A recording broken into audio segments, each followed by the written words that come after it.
इस कार्यक्रम के पुण्यार्जक हैं जयंती परिवार अलवर राजस्थान।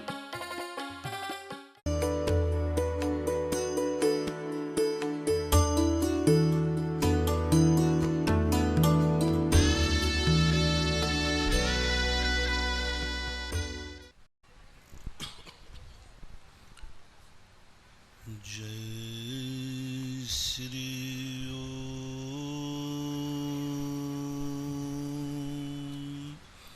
नमः सिद्धेभ्यः। जय श्री ओम नमः नमो सिद्धेभ्यः। नमो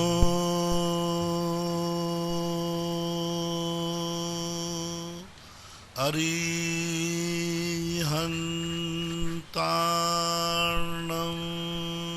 नमो अरिहन्ताणम्।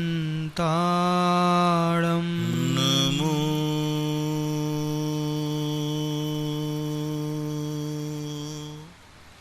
सिद्धार्णम्। नमो सिद्धाणम्। नमो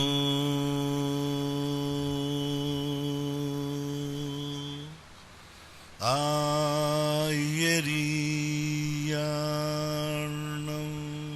नमो आयरीयाणम्।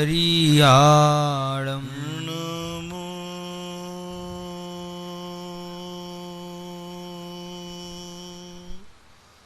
वज्झायार्णम्। नमो वज्झायाणम्। नमो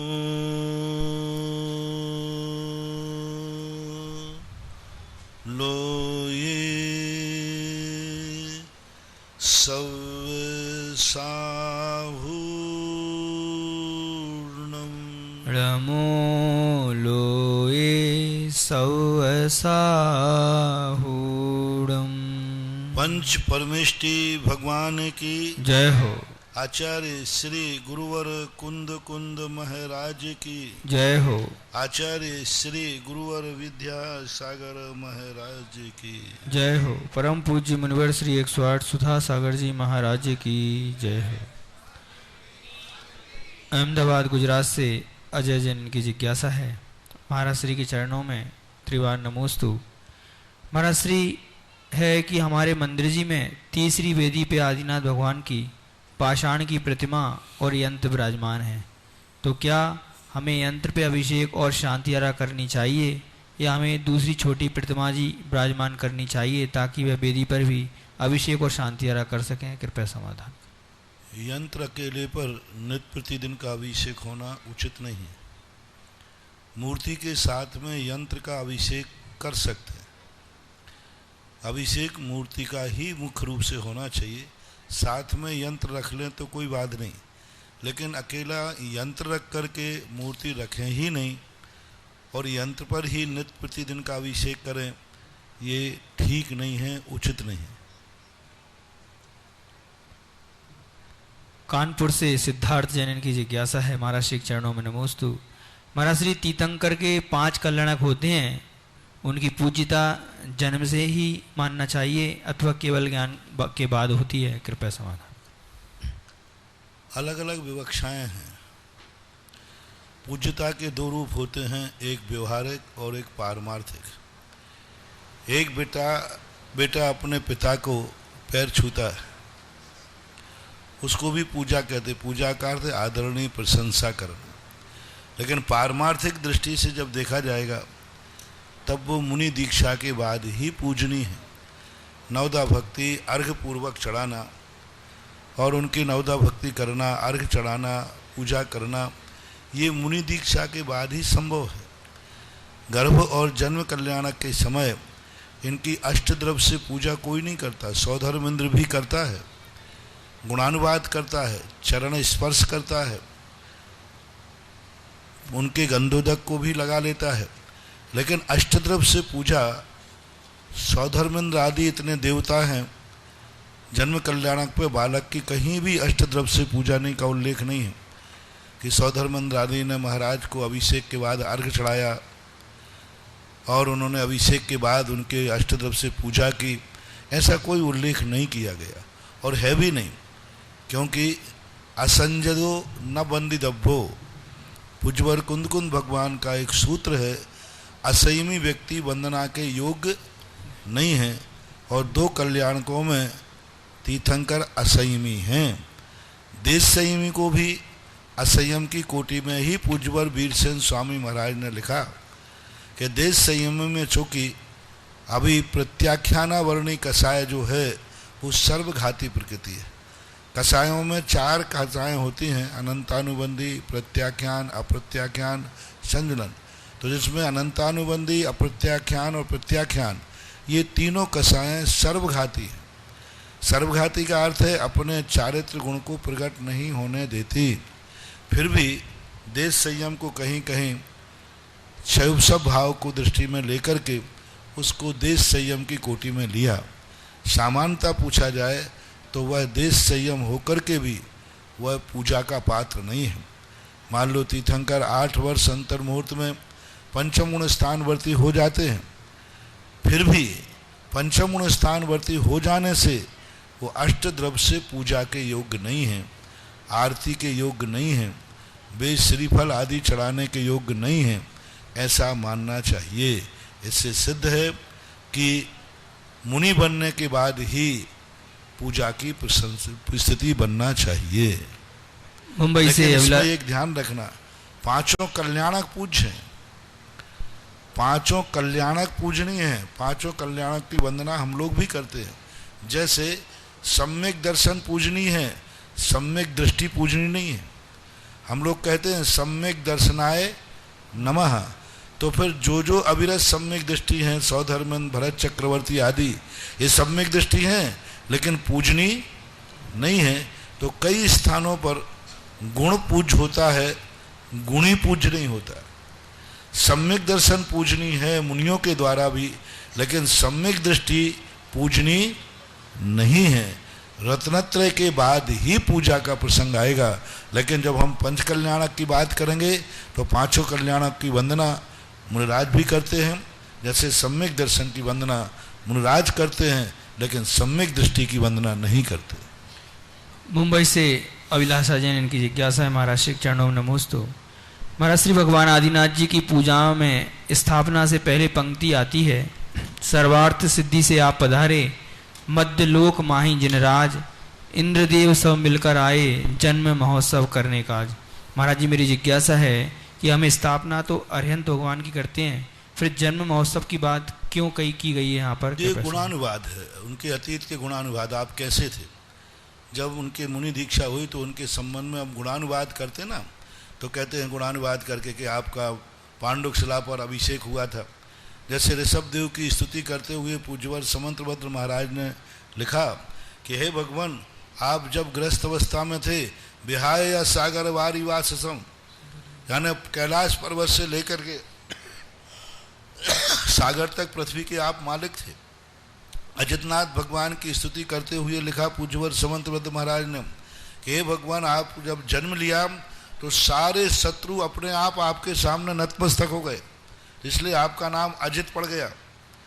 तो ये कहलाता है गुणानुवाद। जब किसी व्यक्ति का गुणानुवाद करते हैं तो हम शुरू से लेकर के उनको गुणों का अनुवाद करते हैं।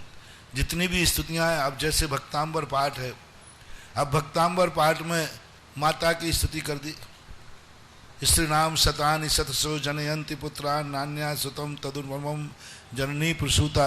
अभी गृहस्थ अवस्था की स्तुति यहाँ करने की क्या जरूरत थी? यहाँ माता की, यहाँ तो अरहंत भगवान के आदिनाथ की स्तुति की जा रही है।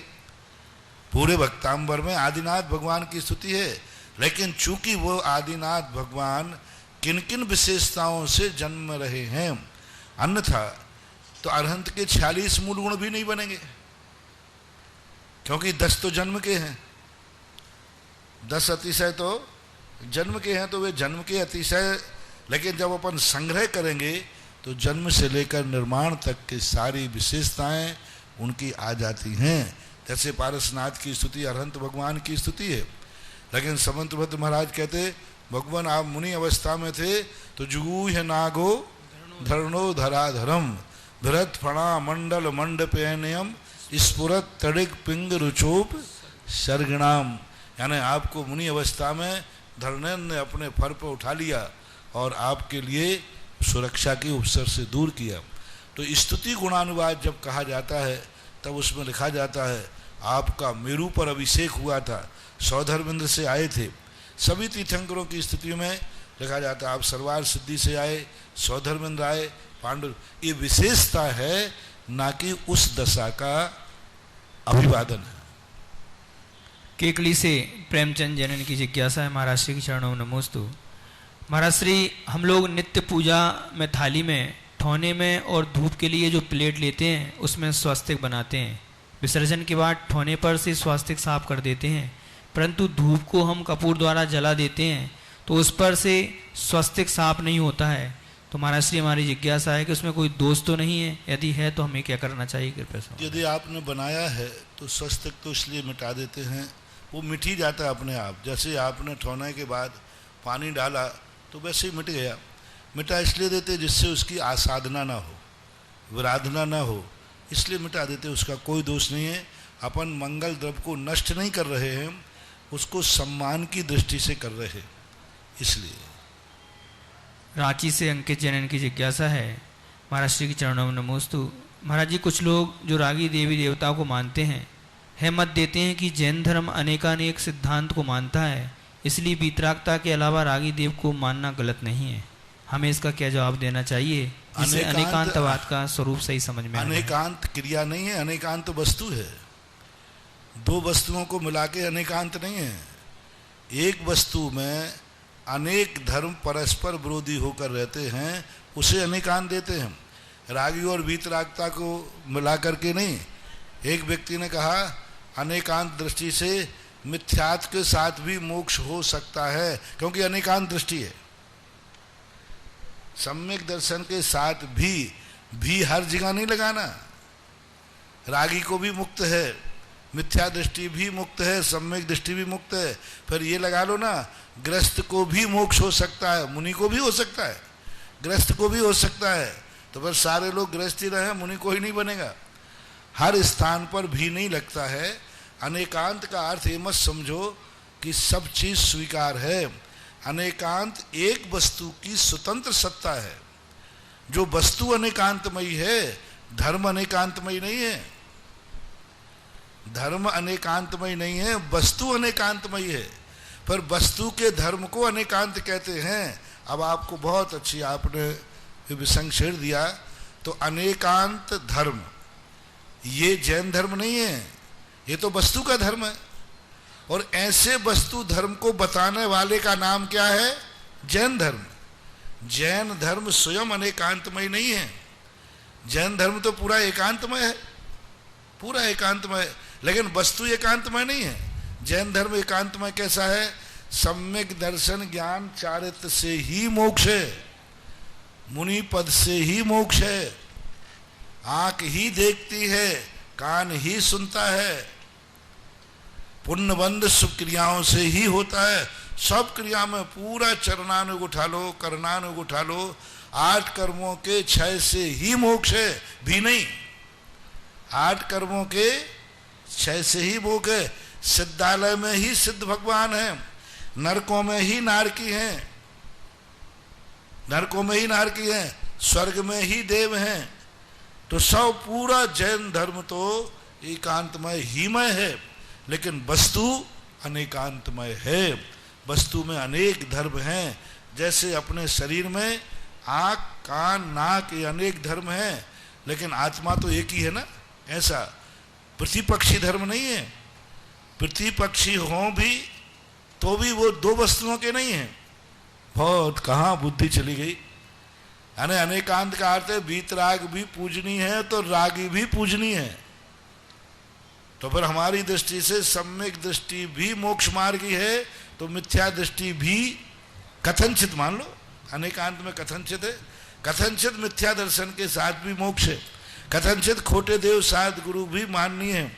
एक व्यक्ति ने कहा कि नमो लोहे सभ्य साहुणम, इसका अर्थ है संसार में जितने साधु हैं, चाहे वो गंजेड़े हों चाहे भंगड़े हों, हाँ चाहे गांजा पी में भांग में, सब साहुरम लिखा है ना, जो जो साधु नाम लिखा हो वो सारे साधुओं को नमस्कार किया है जैन दर्शन में नहीं। वहां सब साहुरम का अर्थ है, हमारे यहाँ साधु की डेफिनेशन है, परिभाषा है। जैन दर्शन जब सर्व शब्द लगाता है तो पहले वस्तु की परिभाषा बनाता है। सभी भगवान वंदनीय हैं, सभी भगवान। यदि सब शब्द नमो लोये सब साहुरम जो है, यदि लोये सब यदि हम अंत दीपक मान लें तो पहले के साथ लगाओ नमो अरिहंताणम, नमो सब हंताणम लोये तो बन जाएगा। लेकिन अरहंत की परिभाषा है नमो आयर्याणम। अब जो जो आचार्य हों वे सब वंदनीय हैं। तो हमारे सांगानेर छात्रावास से प्रतिदिन 10-15 प्रतिवर्ष 10-15 आचार्य बनते हैं। सांगानेर संस्थान से 2 साल पढ़ाई करो और आचार्य, यहां मर जाए जिंदगी भर तो भी नहीं बन, वहां तो बन जाते। तो आचार्य का अर्थ वहां हमारे यहाँ परिभाषा दी, 36 मूल गुण संपन्न, 25 मूल गुण संपन्न। गुरु कौन है? 28 मूल गुण संपन्न नियम से होना चाहिए। तो उनके लिए कहा गया ऐसा अनेकांत नहीं लगाना। अनेकांतोपिनेकांत प्रमाण न साधना। पूज्यवर समंत्र मद्र महाराज अरहनाथ भगवान की स्तुति में लिखते हैं अनेकांतोप नेकांता, अनेकांत भी अनेकांत है और अनेकांत भी एकांत है। अनेकांतोपिनेकांता प्रमाण नय साधना। अनेकांत को भी जब हम प्रमाण और नय से साधते हैं तो अनेकांत भी अनेकांत है और अनेकांत भी एकांत है। वस्तु अनेकांतमय ही है, अनेकांतमय ही है, एकांत हो गया। तो ऐसा समझो, समंत्र भद्र महाराज ने स्वयंभू स्त्रोत में कुछ भगवानों में तो इतना गजब का दर्शन भरा है, जैसे सुबोधिनाथ भगवान, सुमतिनाथ भगवान, उधर जाकर के पूरे अरहनाथ भगवान, अरहनाथ भगवान के तो पूरे स्त्रोत में दर्शन ही भरा है। इधर सुबोधिनाथ 9वें भगवान पे पूरा दर्शन ही दर्शन भरा है। बहुत अच्छा। जयपुर से सपना जैन इनकी जिज्ञासा है। महाराज श्री के चरणों में नमोस्तु। महाराज श्री 8 कर्मों में जो नाम कर्म है उसकी 93 प्रकृतियां होती हैं। मेरी जिज्ञासा है कि जीव जन्म के समय इन प्रकृतियों का जैसा बंध लेकर आता है, क्या जीवन भर वही रहती हैं? जीवन में इन प्रकृतियों का उदय बदलता रहता है? कृपया समाधान। नाम कर्म का प्रायः संबंध जो है बहुतायत शरीर से है, और शरीर जो होता है 9 कर्म रूप होता है। जिन जिन कर्मों का फल सीधा शरीर के आश्रित है, पुद्गल विपाकी है, उनमें परिवर्तन किया जा सकता है, उनमें परिवर्तन हो सकता है, अंगोपांग का छेदन भेदन हो सकता है। शरीर के अंदर भी नाम कर्म में कोई कुबड़ा है तो उसको ठीक ठाक ऑपरेशन करके किया जा सकता है। तो दवाइयों आदि औषधि माध्यम से, चिकित्सा के माध्यम से 9 कर्म में परिवर्तन हो सकता है। लेकिन जिन प्रकृतियों का संबंध 9 कर्म से नहीं है, पुद्गल विपाकी नहीं है, उनका जीव विपाकी, क्षेत्र विपाकी, भव विपाकी, ये 4 प्रकार की प्रकृतियां, क्षेत्र, भव, जीव विपाकी और पुद्गल विपाकी। तो 3 प्रकार के जो है क्षेत्र विपाकी, भव विपाकी और जीव विपाकी, इन प्रकृतियों में कोई पुद्गल, कोई विज्ञान हेराफेरी नहीं कर सकता। उनकी उदय उदीर्णा हो सकती है, परिवर्तन हो सकता है। लेकिन जो पुद्गल विपाकी हैं, जिनका संबंध सीधा पुद्गल से है, तो उनमें परिवर्तन किया जा सकता है 9 कर्म चिकित्सा आदि के माध्यम से। उदयपुर से श्रीमती रेखा जैन की जिज्ञासा है। महाराज श्री के चरणों में नमोस्तु। महाराज श्री वैष्णव दर्शन में श्री राम जी ने विभीषण और सुग्रीव को राज्य सौंपकर हनुमान से पूछा, तुम्हें क्या चाहिए? तब हनुमान जी ने कहा, मुझे भक्ति गुण प्रदान करें। क्या ऐसी ही भावना हमें देवसास गुरु के प्रति सामने बहाना चाहिए? कृपया समाधान। नहीं, वो राज की बात थी, वो लौकिक बात थी। यहाँ ये नहीं भाना, वहाँ राज संपदा की बात थी, राज वैभव की बात थी, संसार के पद की बात थी। कि हनुमान तुम बोलो क्या चाहते हो। तो हनुमान ने कहा मुझे कुछ नहीं चाहिए, भक्ति प्रदान कीजिए। लेकिन ऐसा भगवान और गुरु के सामने नहीं कर सकते। तुम कहो भगवान कहें बोलो क्या चाहिए भक्त, तो तुम मन कहना भक्ति चाहिए। तुम कह सकते हो कि मुझे भगवान पद भी चाहिए। जैन दर्शन में यदि जब मांगने की बात आएगी तो भगवान पद मांगेंगे, और राज की अवस्था में जब आएगी तो राजपद नहीं मांगना, भक्ति मांगना। आचार्य कहें, गुरु कहें आचार्य तुम्हें क्या चाहिए, तो ये मत कहना मुझे आचार्य पद दे दो। हाँ, वहां नहीं मांग सकते, क्योंकि वह मोक्ष मार्ग नहीं है। आचार्य उपाध्याय पद ये मोक्ष मार्ग नहीं है, ये तो समस्या का समाधान है। आचार्य पद कोई नहीं। पूज्यवर भगवती आराधनाकार ने स्पष्ट लिखा, परम पदम श्रेष्ठ पदम मुनि पदम, सबसे श्रेष्ठ पद है मुनि पद। क्योंकि आचार्य भी आचार्य बनने के बाद अच्छे आचार्य एक ही बात सोचते हैं कि मेरा मरण कहीं आचार्य पद पर न हो जाए। मुनि बनने के लिए आचार्य तरसते हैं। इसलिए आचार्य उपाध्याय पद की जब बात आएगी तो वह न मांगे तो चल जाएगा, लेकिन जब अरहंत पद की बात आएगी, तो सिद्ध पद की बात आएगी, तो मांगेंगे हमें सिद्ध बनना है, अरहंत बनना है। तो वहाँ विवक्षा राज्य पद की थी, वैभव पद की थी कि मुझे राजगद्दी नहीं चाहिए, हमें तो आपके चरण प्रसाद ही चाहिए। लेकिन परमार्थ में जैन दर्शन में मुझे भगवान और चरण पद दो में से एक मांगना है। या तो तुम मेरी भक्ति मांग लो, या तो मेरा आशीर्वाद मांग लो, या तो मेरे भक्त बनो और या भगवान बनो। दो में से एक निर्णय भगवान ने दिया। या तो तुम भक्त बनो मेरे और या भगवान बनो, दोनों में से क्या चाहते हो? मैं तो भगवान में फार्म भरूंगा। मुझे भक्ति नहीं बनना, मुझे तो भगवान बनना है। क्योंकि जैन दर्शन ने स्पष्ट कहा पूजा में, जो पदवी आपने पाई है उस पर मैं ललचाया। ब्यावर से जितेंद्र कुमार जनन की जिज्ञासा है। महाराज श्री के चरणों में नमोस्तु। महाराज श्री, पूज्य श्री भक्तांबर स्तोत्र का पाठ या जाप सुबह करना उचित है या शाम को करना चाहिए? कृपया समान। भक्तांबर एक भक्ति है, कभी भी कर सकते, कोई सीमा नहीं, कोई सीमा ना, संधि काल की सीमा है ना कुछ। भक्तांबर का पाठ सामान्य रूप से आप कभी भी 24 घंटे में करें, कोई बाधा नहीं है। लेकिन दीपकों आदि का जो अनुष्ठान है, ये अनुष्ठान विशेष मंदिर आदि में विशेष समय आदि की मर्यादा देख के करना चाहिए। ऑनलाइन जिज्ञासाओं के पश्चात प्रत्यक्ष रूप से विराजित श्राव श्राविकाओं की जिज्ञासाओं में प्रथम जिज्ञासा के लिए आमंत्रित करता हूं मैं पारस जी ठोलिया भिलवाड़ा, और उसके पश्चात श्रीमती रेखा जी गड़िया भिलवाड़ा।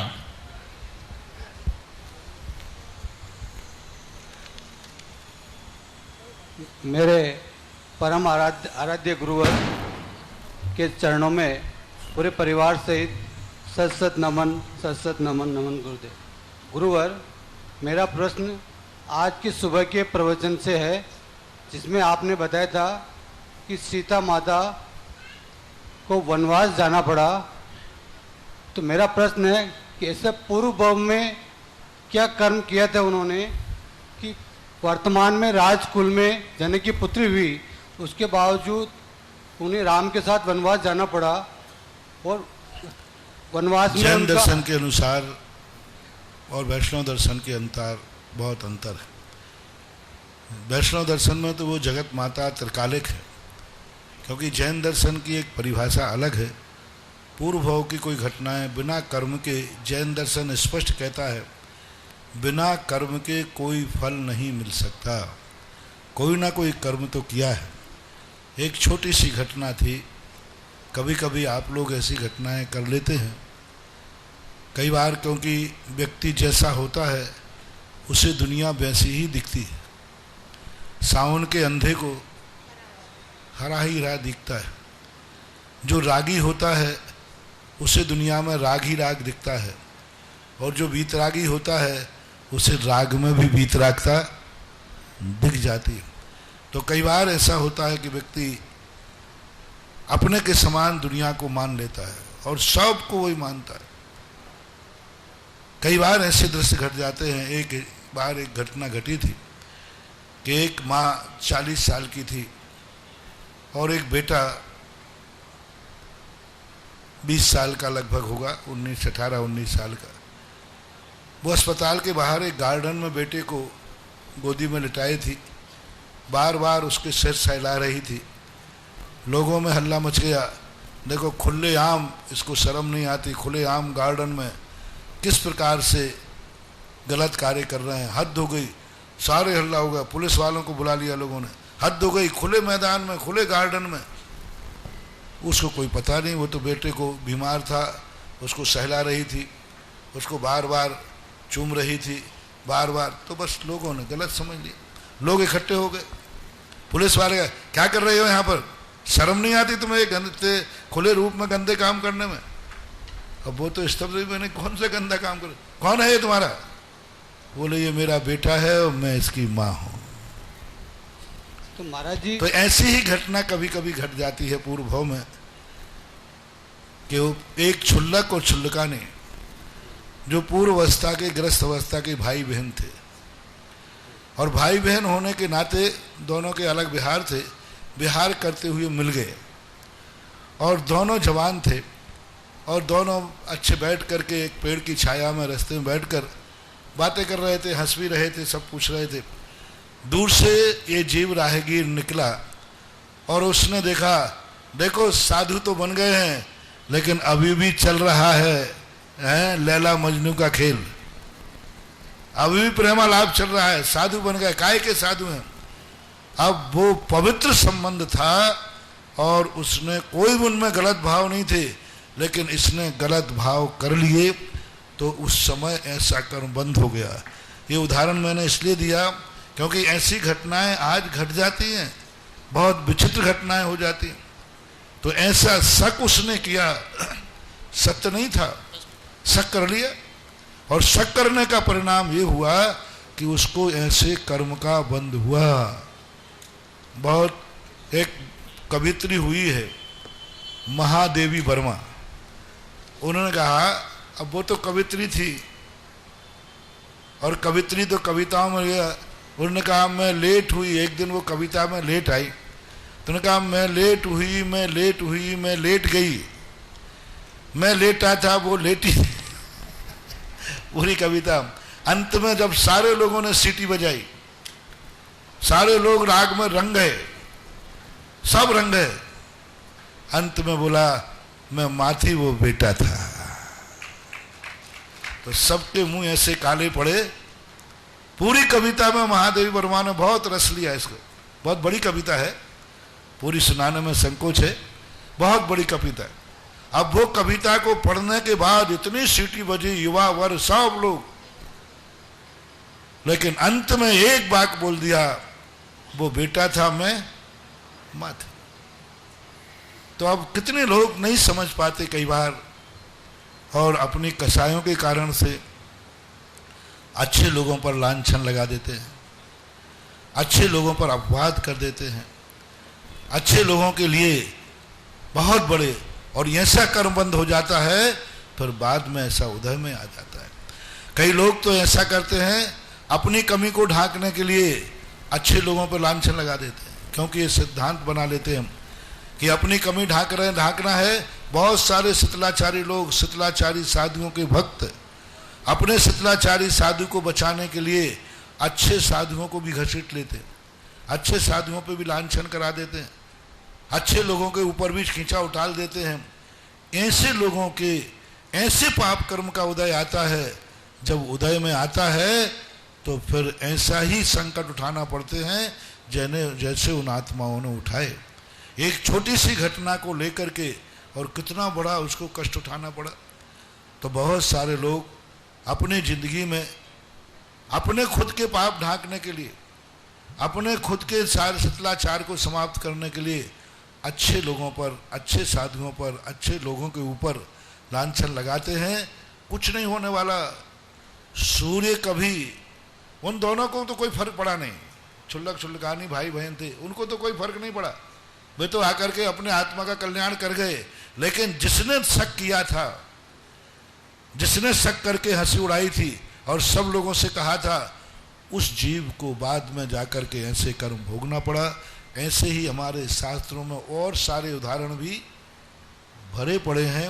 इसलिए हमेशा अपनी दृष्टि को ऐसा ना हो जाए कहीं हमारे द्वारा ऐसा कर्म बन जाए, फिर तुम चाहे कितने ही बड़े बन जाओ, कर्म तो अपना फल देता है।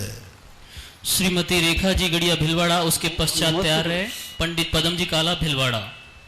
परम पूज्य गुरुवर को नमोस्तु नमोस्तु नमोस्तु। महाराज जी, एक वक्त था जब सन 1979 में आचार्य श्री जी ने किशनगढ़ में पंच कल्याणक करवाया था। उस समय मेरे दादी जी और माँ ने मुझे 56 कुमारी बनाया। अब वक्त बदला और आपके सानिध्य में पंच कल्याणक होने जा रहा है और मैं भी अब दादी जी बन चुकी हूँ और मेरी 3 पोतियाँ हो गई है। तो मेरी इच्छा ये है कि क्या मेरी 5 साल, 3 साल और 45 दिन की तीनों पोतियों को 56 कुमारी बना सकती हूँ? और यदि उम्र कम लग रही हो तो फिर ऐसा उनका क्या रोल हो सकता है इस पंच कल्याणक में, जो जिंदगी भर उनकी यादगार बन जाए ये पंच कल्याणक? 56 कुमारी बनने वाली दादी माँ बन गई। 79 में आचार्य से यहाँ आए थे किशनगढ़ पंचकणक में, उस समय की घटना रही होगी। अभी भी बना सकते हो, बच्चों को थोड़ी उम्र बड़ी हो, बच्चे कम से कम 5 साल की है बड़ी वाली पोती। हाँ, तो 5-8 साल के पहले बनाना उचित नहीं, तो उसका क्या रोल? क्योंकि उसका कोई जब 8 साल की हो जाए तब कोई पंचकणक होंगे तब कर लेना बच्चों के लिए। अभी एक ही काम कर सकते हो कि बच्चों को, जब बच्चे हैं, लड़के हैं, तो भगवान के साथ जब वो खेलेंगे ना, उस समय बाल सखा बना देना। लड़कियां अब लड़कियों को बनाते कि नहीं बनाते, भाई प्रतिष्ठाचार्य से पूछना, मुझे मालूम नहीं है। तो बाल सखा बनने का उल्लेख तो मिलता है, अब किस रूप में है ये करना, लेकिन अति छोटी को बनाना मर्यादा के विरुद्ध है। उसी समय मान लीजिए छोटी बच्ची है, रो पड़े, कुछ कर ले, तो फिर उस समय सांकेतिक रूप से अशुभ हो जाता है, इसलिए उसका अभी पाबंद रखना चाहिए। पंडित पदम जी काला भिलवाड़ा, उसके पश्चात तैयार है नीलेश एस कासलीवाल, गांधीनगर गुजरात। गुरुवर के श्री चरणों में कोटि कोटि नमन, वंदन, अभिनंदन। गुरुवर, 85 काय, 6 द्रव्य, 7 तत्व, 9 पदार्थों में जीव और अजीव का उल्लेख बराबर आता है। 85 काय में भी जीव और पुद्गल का उद्गम आता है और 6 द्रव्यों में भी जीव और पुद्गल आता है। 7 द्रव्यों में जीव और अजीव आता है। 9 पदार्थों में जीव और अजीव आता है। लेकिन जीव जानने देखने की शक्ति वाली बात होती है और अजीव में नहीं होती है। लेकिन तीसरा शब्द जो है पुद्गल, जिसको मैं समझ रहा हूं कि ये जीव और अजीव की मिली जुली पर्याय है, तो इसमें क्या सार्थकता है जो मैं समझ रहा हूं? जीव द्रव्य, जीव तत्व और जीव पदार्थ और जीवास्तिकाय। पुद्गल द्रव्य, पुद्गल तत्व नहीं होता, पुद्गल द्रव्य होता है और पुद्गल अस्तिकाय होता है। एक बात तो जीव और पुद्गल 2 चीज़ों को बिल्कुल भिन्न भिन्न लेना। जीव चारों में है, जीव द्रव्य भी है, तत्व भी है, पदार्थ भी है और अस्तिकाय भी है।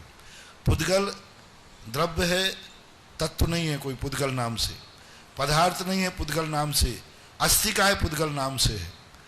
अब धर्म द्रव्य है, अधर्म द्रव्य है, आकाश द्रव्य है, लेकिन ये आकाश इन तीनों नाम से कोई तत्व नहीं है, तीनों नाम से कोई पदार्थ नहीं है। काल एक द्रव्य है, काल ना तत्व है, काल ना पदार्थ है और काल ना अस्तिकाय है। तो इन तीनों के सब का एक जब विस्तार से हम संचय करेंगे तो जीव द्रव्य, जब ज्ञान दर्शनमयी जब लक्षण किया जाता है तो ये द्रव्य का लक्षण है। जीव द्रव्य किसे कहते हैं? जो ज्ञान दर्शनमयी हो, लक्षण से लक्ष्य बनाया जाता है, आगे कोई क्रिया नहीं, ज्ञान दर्शन वाला जीव है, बस इतना ही है। अब जब जीव तत्व में जाएगा तो ज्ञान दर्शन नहीं आएगा। तत्व में उस ज्ञान का भाव क्या है? मति, श्रुत, अवधि ज्ञान, मनय पर्याय ज्ञान, केवल ज्ञान। तो जो ज्ञान जान रहा है, द्रव्य में जानने की लक्षण कोई मतलब नहीं है, उपयोगो लक्षणम। ज्ञान दर्शन वाला जीव है। अब क्या कर रहा है, क्या कर रहा है, इसकी वहां कोई विवक्षा। और तत्व में आके जब वही जीव जान रहा है, देख रहा है, जानना देखना द्रव्य नहीं है, तत्व है। तद्भावम तत्वम, उस ज्ञान दर्शन का भाव क्या है, जानना। और तो जानना और देखना क्रिया हुई, जहां क्रिया आ जाती है वहां तत्व आ जाता है। पदार्थ किसे कहते हैं, जब जानने वाली क्रिया करेगा तो उससे उसे क्या कहा जाएगा, ज्ञाता, दृष्टा, ये पदार्थ है। जिस क्रिया के माध्यम से उस जीव को एक नया टाइटल मिलता है उसे बोलते हैं पदार्थ। जैसे पुजारी, पुजारी पदार्थ है, पूजा क्रिया है, और जीव आदमी आदमी है। तो पूजा करने वाले को पुजारी कहते, तो पुजारी पदार्थ है। जानने वाले, जानने देखने वाले को जीव कहते हैं, ज्ञान दर्शन वाले को नहीं। ज्ञान दर्शन वाले को जीव कहते, ये द्रव्य है। अब जीव पदार्थ क्या है, जानने देखने वाले को जीव कहते हैं, ये पदार्थ है, ऐसा जानना चाहिए। ऐसे ही पुद्गल में, पुद्गल जो है द्रव्य है, स्पर्श रस गंध वर्ण बनता, बस पुद्गल की ये परिभाषा है। अब पुद्गल अजीवों में नहीं लिया, तत्व में नहीं लिया, अजीव तत्व में, पदार्थ में नहीं लिया। क्यों नहीं लिया, क्योंकि उसके भेद कर दिए, आश्रव, बंध, संबर, निर्जरा आदि ये भेद कर दिए। अब इनका भेद करके ही इनको किसमें ले लिया, अजीव तत्व में। अजीव तत्व क्यों कहा, पुद्गल तत्व कह देते तो धर्म अधर्म आकाश और काल को भी समाहित करना था एक संक्षेप में, क्योंकि ये भी अजीव तत्व हैं, इनका भी एक भाव है। तो अजीव में पुद्गल समाहित हो जाता है। और पुद्गल पदार्थ नहीं कहा, अजीव पदार्थ कहा। तो अजीव पदार्थ क्यों कहा, क्योंकि धर्म अधर्म आकाश काल और पुद्गल ये सब अजीव पदार्थ हैं। ऐसा इन सब की व्याख्या विस्तृत रूप से जानना चाहिए। नमोस्तु। आर के कासलीवाल, गुजरात गांधीनगर, उसके पश्चात तैयार रहे पंडित जी अनुज जी जैन, आर के कॉलोनी भिलवाड़ा। नमोस्तु महाराज जी। महाराज जी, हम 3 कम 9 करोड़ मुनिराजों को नमस्कार करते हैं, तो उससे क्या तात्पर्य, 3 कम 9 करोड़ मुनिराजों से क्या तात्पर्य है महाराज? 3 कम 9 करोड़ मुनिराज, अधिकतम इतनी संख्या होती है। ये 2.5 द्वीप में अंदर है, भरत क्षेत्र भी है, ऐरावत भी है, विदेश क्षेत्र भी है, पूरे 2.5 द्वीप, 5 मेरु संबंधी 2.5 द्वीप के अंदर ये 6ठे गुण स्थान से लेकर 14वें गुण स्थान तक के मुनिराजों की संख्या है। पूज्यवर पूज्यपाद स्वामी की सर्वार सिद्धि ग्रंथ है। सर्वार सिद्धि ग्रंथ के पीछे परिशिष्ट दिया हुआ है। परिशिष्ट में ये सारी संख्या गिनाई हुई है कि 3 कम 9 करोड़ मुनिराज कैसे गिने, किस गुण स्थान के कितने गिने, कौन से, तो 6ठे से लेकर के 14वें गुण स्थान में जो भावलिंगी संत हैं वे सब इन्हीं 3 कम 9 करोड़ मुनिराजों में आते हैं। नमस्कार। पंडित जी अनुज जी जैन, आर के कॉलोनी, उसके पश्चात तैयार रहे सुगम चंद जी झांझरी भिलवाड़ा। मम आराध्य देव के चरणों में त्रिवार नमोस्तु नमोस्तु नमोस्तु। महाराज श्री, मेरी जिज्ञासा है कि जो महावीर भगवान के कुछ गणधर थे जो 5म काल तक जिनकी आयु रही, तो जो गणधर देव थे उनके लिए 5म काल में मोक्ष हुआ है या वह स्वर्ग गए हैं? गणधर परमेष्टि सभी मोक्ष ही जाते हैं, क्योंकि उनका नियम होता है। विपुल मति मना पर्याय ज्ञान के धारी होते हैं, एक भवतारी होते हैं। जितने भी गणधर हैं कभी भी हो, काल कोई भी हो, 5म काल में, 4थे काल में जन्मा हुआ जीव 5म काल में मोक्ष जाने में कोई बाधा नहीं है, तो उनका मोक्ष जाने में कोई बाधा नहीं। लेकिन मोक्ष गए, सभी मोक्ष गए। 5म काल में तो बहुत सारे मुनिराज मोक्ष गए।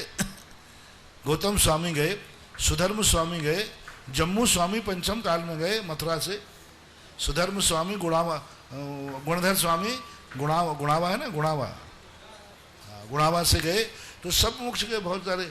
और श्रीधर केवली 3 अनुबद्ध केवली हुए हैं और 1 अननुबद्ध केवली हुए। अनुबद्ध यानी एक का मोक्ष गए, उसी दिन उनको केवल ज्ञान हुआ। और अननुबद्ध जो है श्रीधर केवली पूज्यवर यतिवृषभ महाराज ने श्री तिलोक प्रणति के अंदर स्पष्ट उल्लेख किया। उन्होंने अनवद्य केवली कुंडल गिरो, कुंडल गिरी में से मोक्ष गए हैं। अब कुंडल गिरी जो शब्द है दमोह के पास जो कुंडलपुर है, उसको ही आज के समय में ऐतिहासिक दृष्टि से मानते हैं। तो वहां से श्रीधर केवली पंचम काल में मोक्ष गए, कई सालों के बाद पंचम काल में मोक्ष गए। नमोस्तु महाराज। सुगम चंद जी झांझरी भिलवाड़ा, उसके पश्चात तैयार है कल्पना जी सोगानी भिलवाड़ा। नमोस्तु महाराज, नमोस्तु नमोस्तु महाराज। आजकल पाषाण की प्रतिमाएं होती है, उनमें तो अतिशय बहुत पाया जाता है, और जो धातुओं की प्रतिमा होती है, अष्ट धातुओं की, उनमें प्रतिमा में अतिशय बहुत कम मिलता है। ये क्या कारण है? शंका से बयान दूर करें। आगम के परिप्रेक्ष्य से तो हम कुछ बोल नहीं पाएंगे, क्योंकि आगम के परिप्रेक्ष्य में तो सभी तीर्थंकर, सभी मूर्तियां एक समान, क्योंकि आगम में कहीं भी अतिशय शब्द का प्रयोग नहीं मिला, और अतिशय शब्द का प्रयोग मिला है तो अरहंतों के 46 मूल में 34 अतिशय होते, 10 जन्म के, 10 केवल ज्ञान के और 14 देवकृत, ये 34 अतिशयों का वर्णन मिला। तो हर मूर्ति की प्रतिष्ठा होती है तो उसमें 34 अतिशयों की स्थापना होती है। इसलिए आगम में कोई अतिशय क्षेत्र भी नहीं मिला, 2 ही क्षेत्र मिले, या तो सिद्ध क्षेत्र मिला है या फिर मंदिर मिला है। सिद्ध क्षेत्र या चैत्यालय 2 ही वर्णन मिलते हैं, और कोई आगम में अलग से वर्णन नहीं मिलता। अतिशय तीर्थ क्षेत्र का नाम किसी भी आगम में, किसी भी शास्त्र में, किसी भी प्रथमान युग में, किसी भी प्रतिष्ठाचार्यों के प्रतिष्ठा पाठों में कहीं भी अतिशय क्षेत्र का नाम उल्लेखित नहीं है। चौथे काल में कोई अतिशय क्षेत्र था पता नहीं, आगम में था कोई अल्लाह नहीं। किसी आचार्य ने अतिशय क्षेत्र का प्रयोग किया है चतुर्थ काल में कि फलाना अतिशय तीर्थ क्षेत्र था, ऐसा हमने बहुत बार गौर से पढ़ा। किसी प्रथमान युग ग्रंथ में तीर्थों का वर्णन तो है, तीर्थ वंदना का वर्णन है, लेकिन उसमें अतिशय तीर्थ क्षेत्र था, ऐसे नाम से कोई प्रसिद्धि आगम में कहीं देखने में नहीं आई। अब रही वर्तमान के परिप्रेक्ष्य में, तो वर्तमान परिप्रेक्ष्य में अतिशय क्षेत्र की स्थिति मिलती है, अतिशय क्षेत्रों के उल्लेख मिलते हैं, और अतिशय देखने में भी आते हैं। वास्तु से जहाँ तक बात कही जाती है, तो वास्तु की अपेक्षा देखा जाए तो मूर्ति अरहंत तत्व की अपेक्षा से तो अतिशय सबके कोई अलग कम वर्ण नहीं होते प्रतिष्ठा की अपेक्षा। अब अतिशय होता है तो भौतिक होता है, भावनात्मक होता है। जैसे मैं सदा कहा करता हूँ, कुछ पाषाण ऐसे होते हैं जिस पाषाण में मूर्ति बनाओ या न बनाओ स्वतः ही एनर्जी होती, अपने आप ही एनर्जी होती। कोई मूर्ति बनाओ या ना बनाओ, पाषाण ही एनर्जिस्ट होता है, उसमें ताकत होती है। कुछ पाषाण ऐसे होते हैं जिनके पानी में डाल दो, वो पानी पी लो तो जहर उतर जाता है। कुछ पाषाण ऐसे होते हैं जो दही में डालो तो दही जम जाता है, होता है ना, मार्बल के टुकड़े वगैरह दही जम जाए। तो पाषाण सब एक ही है। अब पन्ना है, रत्न है, इनके सबके गुण अलग अलग हैं। पन्ने का गुण अलग है, नीलम का गुण अलग है, ये सब पाषाण है। तो एक पाषाण की दृष्टि से कुछ पाषाण ऐसे होते हैं जिनमें एनर्जी होती है, धातु में एनर्जी नहीं होती, पाषाण में एनर्जी होती है। धातुओं की जो एनर्जी है वो एनर्जी अलग क्वालिटी की होती है, उसको भी मैं बता दूंगा अभी। और जब मूर्ति में दूसरा होता है भक्त के द्वारा, दातार ने किस भावना से मूर्ति को बनाने का भाव किया है। तीसरा कारण होता है उसमें सूर्य मंत्र देने वाला साधु कैसा है। सभी साधुओं के द्वारा प्रतिष्ठित मूर्तियां अतिशयकारी हो नहीं, वो साधना होती है। जितना अच्छा साधु, जितना विशुद्ध साधु, जितना उत्कृष्ट साधु सूर्य मंत्र देगा, उस मूर्ति का अतिशय बढ़ेगा, भावनात्मक बढ़ेगा। उसी मूर्ति में गृहस्थ पंडित सूर्य मंत्र देगा, आज तक गृहस्थ पंडितों के द्वारा दी हुई मूर्ति में कभी अतिशय हुआ नहीं, होगा भी नहीं। मुनि मुद्रा होना चाहिए, और मुनि मुद्रा के साथ जो दिया जाता है, अब वो मुनि कौन सी क्वालिटी का है, मुनि की साधना कितनी है, मुनि की तपस्या कितनी है, उन मंत्रों का वो जानकार है कि नहीं, उसने मंत्रों का कभी ध्यान किया है कि नहीं, जो बीजाक्षर भगवान के ऊपर स्थापित किए जाते हैं क्या उनको उसने कभी ध्यान में लिया है? वास्तविक रूप से जो बीजाक्षर भगवान की मूर्ति पर स्थापित होते हैं, साधु उनको अपनी जिंदगी में अपने आत्मा पर स्थापित करता है, ध्यान करता है, और ध्यान करके उस एक एक बीजाक्षर को उठा करके मूर्ति पर स्थापित करता है। तो ये जो भावनात्मक है, और चौथा कारण होता है वो किस स्थान पर बैठी है, किस स्थान पर बैठी है, उस स्थान का भी फर्क पड़ता है। ये 4 कारण मैंने प्रैक्टिकल देखे हैं, देखने में आ रहे। वही मूर्ति किसी स्थान पर बैठी है तो उतनी प्रभावकारी नहीं, और अच्छे स्थान पर बैठ जाए तो प्रभावकारी हो जाती। अब रही बात पीतल की, चांदी की, सोने की, इसका एक सिद्धांत मुझे आगम से नहीं मिला, मैं अपनी दृष्टि से बता रहा हूं कि जितनी सैंडस्टोन की मूर्ति होती है उनमें अतिशय ज्यादा होता है, क्योंकि उस पर दृष्टि टिकती है। सोने चांदी के ऊपर दृष्टि टिकती नहीं। जैसे अपन पे कोई तेज लाइट पड़ रही हो तो आंखें टिकेंगी कि झिलमिलाएगी, तो पीतल आदि की मूर्तियों पर दृष्टि टिकती नहीं, उनमें वीतरागता पर दृष्टि नहीं जाती, चमक पर दृष्टि जाती है, वीतरागता पर जाती नहीं, क्योंकि शाइनिंग इतनी तेज होती है कि अपनी आंखें उस शाइनिंग में अटक जाती हैं। जो नासा दृष्टि है, जो वीतरागता है, वो नहीं जाती। और जो सामान्य पुरानी मूर्ति हैं, चांदखेड़ी आदि की ये मूर्तियां देसी पाषाण की जो बनती हैं, इनके देखने पर इनकी शाइनिंग पर दृष्टि नहीं जाती, इनकी वीतरागता पर दृष्टि जाती, आंखें थकती नहीं है। एक आप चमकदार मूर्ति पीतल की देखना और एक सैंडस्टोन की मूर्ति देखना, चमकदार मूर्ति को देख के आपकी आंखें थक जाएंगी और उसको देखने में नहीं थकती। आप चांदखेड़ी में कभी जाना, नीचे गुफा में आदिनाथ भगवान की मूर्ति देखते रहो, थकते ही नहीं, आंखें थक, बिल्कुल सामान्य सिंपल मूर्ति है, वीतरागता पर होती है। तो जब भक्त की दृष्टि जितनी वीतरागता पर जाएगी, उस दृष्टि से मूर्ति में अतिशय बढ़ेगा, विशेष बढ़ता है, और जितनी दृष्टि में उसकी शाइनिंग पे जाएगी तो फिर अतिशय उतना कम होता है। ऐसा मेरा सोचना है, आगम में ऐसा कोई उल्लेख नहीं।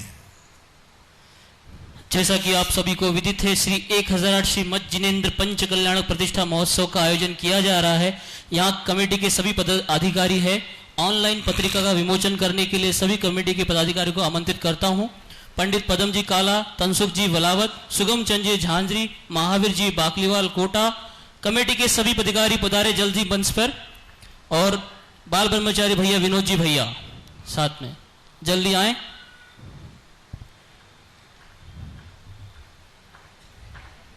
चलो आगे आए जल्दी, सभी आगे आए जल्दी।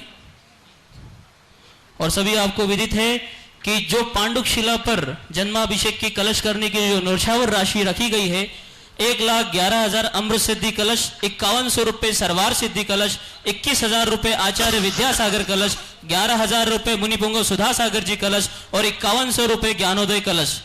तो जो भी महानुभाव इस आकर्षक कलश को अपने घर पर ले जाना चाहते हैं, वे जल्दी से जल्द इसकी बुकिंग करा लें। जब कभी आप लोग कार्यक्रम जल्दी में होते हैं ना, तो आप कहते हैं भैया फोन को ही निमंत्रण मान लेना। अब 26 तारीख से पंचकल्याणक है, आज विमोचन हो रहा है, तो सारे भारत लोग वाले देखो, इस विमोचन को ही निमंत्रण मान लेना। आपके बाद पत्रिका पहुंच पाएगी, जब तक तो पंचकल्याण हो जाएगा। तो ये जो आप लाइव में देख रहे हो ना, यही मान लेना कि हमारे यहाँ पत्रिका आ गई। अब 2 दिन पहले पत्रिका आई है। सभी लोग महाराज जी से आशीर्वाद प्राप्त करें और महाराज जी हमारा भिलवाड़ा का ऐसा भव्य पंचकल्याणक हो कि महाराज जी सारा भिलवाड़ा और सारा विश्व देखता रहे। सभी आशीर्वाद प्राप्त करें। अब जल्द ही मैं जिज्ञासा के लिए आमंत्रित करता हूं शकुंतला जी गंगवाल भिलवाड़ा।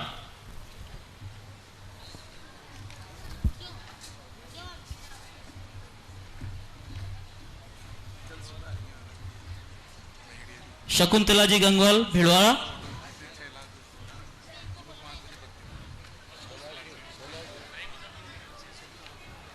शकुंतला जी गंगवाल भिलवाड़ा, उसके पश्चात तैयार रहे कमला जी सोगानी भिलवाड़ा। कल्पना सोगानी।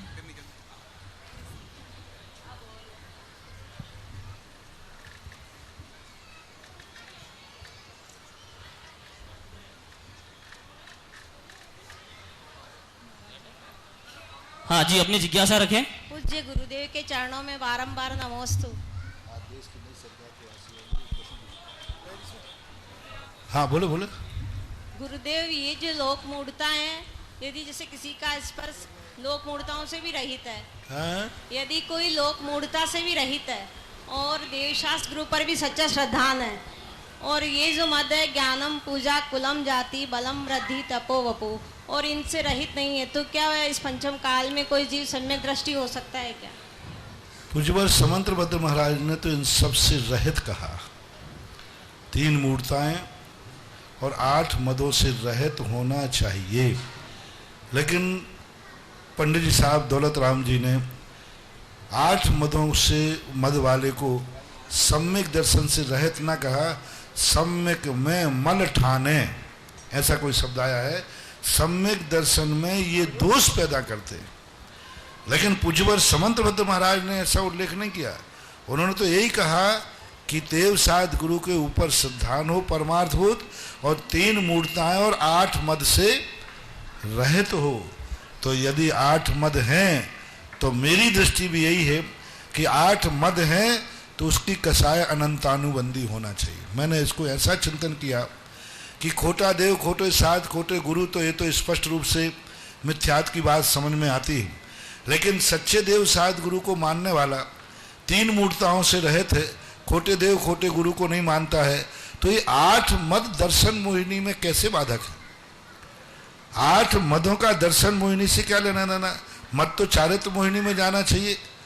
तो फिर इसका चिंतन करने पर विषय आया कि चूंकि सम्यक दर्शन को घात मिथ्यात से ही नहीं होता, अनंतानुबंधी कसाय भी सम्यक दर्शन का घात करती है, तो मद जब आएगा तो अनंतानुबंधी कसाय आ जाएगी, और अनंतानुबंधी कसाय आएगी तो नियम से जीव को मिथ्यात में जाना ही पड़ेगा, क्योंकि अनंतानुबंधी कसाय प्रायः दूसरे गुण स्थान को छोड़कर नियम से मिथ्यात की तरफ ही ले जाता है। इसको 2 मुखी कहा।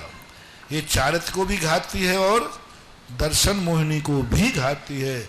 इसलिए 8 मद यदि अनंतानुबंधी के रूप में परिणत हो गए तो फिर दोष है, और मेरी दृष्टि से तो यही लगता है कि मद जब आएगा तो अनंतानुबंधी जरूर आएगी। मद की परिभाषा उन्होंने क्या बनाई? किसी को किसी का मद आवे, वो दूसरे का तिरस्कार करे तो मद है। धन है तो इसलिए मद नहीं है। अरे तेरे पास क्या है, मेरे पास धन है, तो जो धन के माध्यम से उपेक्षा की वो अनंतानुबंधी वाला ही कर सकता है, अप्रत्याख्यान प्रत्याख्यान वाला नहीं कर सकता। उसके पश्चात तैयार रहे रिंकल टोंगिया बचखेड़ा। नमोस्तु गुरुवर। नमोस्तु गुरुवर। गुरुवर, मेरी जिज्ञासा है कि कोई बच्चा किसी कारणवश पढ़ नहीं पाता है, या गरीबी के कारण या अन्य कारण से, तो उसकी अपने द्वारा मतलब पूरी व्यवस्था करना शिक्षा की, जब तक वो पढ़े तब तक, और एक शास्त्रदान, इनमें से कौन सा श्रेष्ठ है? देखो, कोई भी कार्य की योग्यता उसकी क्षमता के अनुसार होना चाहिए। उसकी कितनी क्षमता है उस पर उतना ही लोड डालो, उतना ही भार डालो। यदि उसकी क्षमता ही नहीं है और हम जबरदस्ती भार डालेंगे, वो टेंशन में आ जाएगा। अब उसके क्षयोपशम बढ़ाने के लिए आप कोचिंग कराइए, क्षयोपशम बढ़ाने के लिए आप शास्त्र दान का भी प्रयोग कर सकते हैं, क्षयोपशम बढ़ाने के लिए भक्ति बढ़ाइए, अनेक अनेक साधन हैं। नहीं, यदि वो पढ़ना चाहता है तो उसकी इच्छा है, लेकिन किसी कारणवश नहीं पढ़ पाता है, गरीबी के कारण या अन्य कारण से। यदि अच्छी तरह है,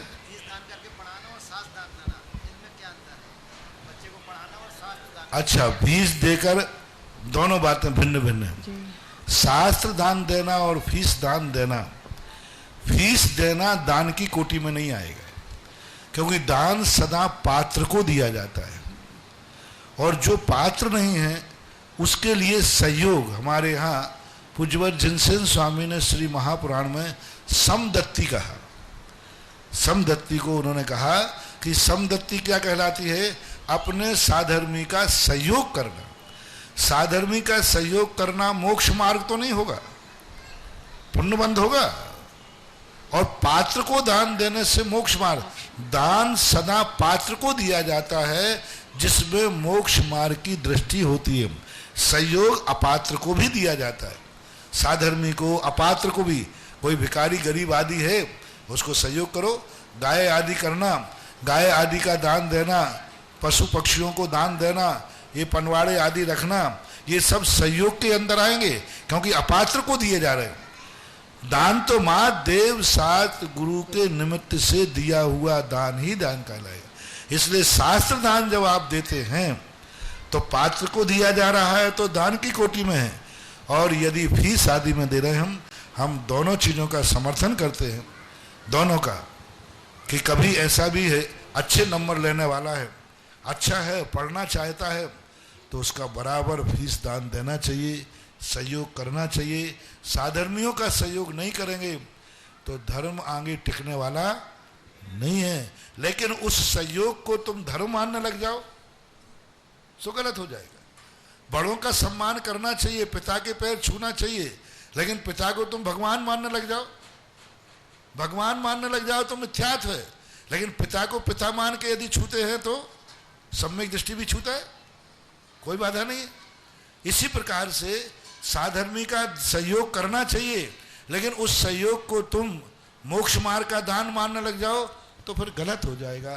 सहयोग बराबर करना चाहिए, पूरी ताकत लगा के करना चाहिए। अब दोनों में क्या करना चाहिए? तो जिस समय जिसकी आवश्यकता हो, मंदिर में शास्त्र हाउसफुल है, दीमक लग रहे हैं, फिर भी शास्त्रों पे शास्त्र रखे जा रहे हो तो गलत है। मूर्तियां मंदिर में पूरी हाउसफुल, फिर भी तुम एक मूर्ति रख रहे हो, गलत है। यदि शास्त्र की आवश्यकता है तो पहले शास्त्र दीजिए, लेकिन शास्त्र की आवश्यकता पूरी हो चुकी है तो साधर्मी को ज्ञान दे दिए, उसमें भी आपके ज्ञान का क्षोभसम बढ़ेगा। यदि आपने एक विद्यार्थी, मैं तो सदा कहता हूँ जिन परिवारों के बड़े आदमियों से कहता हूँ कि आपका बच्चा मंद बुद्धि है, कम पढ़ रहा है, तो आप कम से कम हर माता पिता को समृद्ध हैं, अपने बच्चे के समान पढ़ाई कराने के लिए एक गरीब बच्चे को गोद जरूर लेना चाहिए। एक बच्चे का गोद लो, जिसको अपने बच्चे के बराबर पढ़ाओ, उसी कॉलेज में पढ़ाओ, उसी में पढ़ाओ, बहुत बड़ी देन है। ऐसा करने वाले से हो सकता है उस बच्चे के दान से, और तुम्हारे बच्चे को कह दो इसको भाई मान के पढ़ना, गरीब मान के नहीं, हो सकता है बच्चे का क्षोभसम बढ़ जाए और अगली बार अच्छे नंबर से पास हो जाए। तो हर व्यक्ति को अपने बच्चों में और स्वयं में बुद्धि लाने के लिए गरीब बच्चों को गोद लेना चाहिए। इस कार्यक्रम के पुण्यार्जक थे जयंती परिवार, अलवर, राजस्थान।